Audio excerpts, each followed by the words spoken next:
So a little bit about me and my journey over the last 10 years. This is my advice and my experience for new learners. Now, this might not be the case for everybody, and it might not be the route that you want to or will choose, but this is what I feel that really benefited me at the very, very start of my fitness career.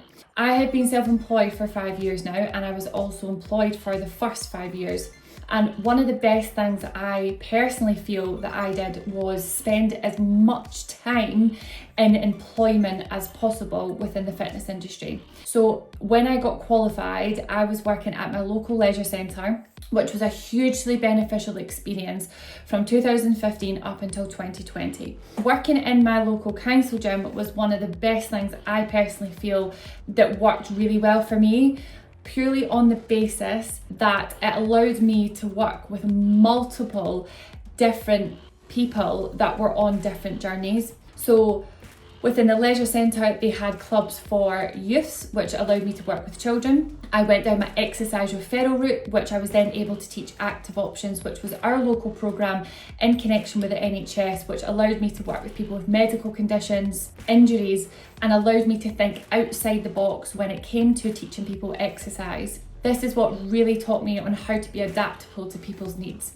I worked with a local group who had additional support needs, and also working in the gym for that length of time really taught me about human movement. My role was to deliver exercise programs as opposed to one-to-one PT sessions. It really allowed me to learn how to teach a movement as opposed to observing, managing repetitions and writing up a program. So for example, I was having to teach a squat rather than just telling someone that that's what they had to do in a limited time. So therefore, it really helped me learn my teaching points and understand human movement. Another massive bonus now reflecting back on this is it took any pressure away from having to learn how to run a business at the early stages of my career. For me, that wasn't even something I thought that I would ever go down the route of purely from a confidence basis. And I do think it is an important skill eventually that you should learn.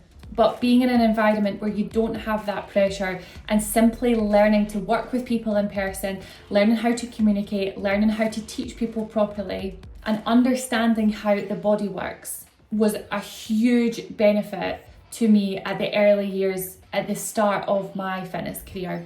So if you are someone who maybe is just getting started on your qualifications, if you do have that option, there is no rush.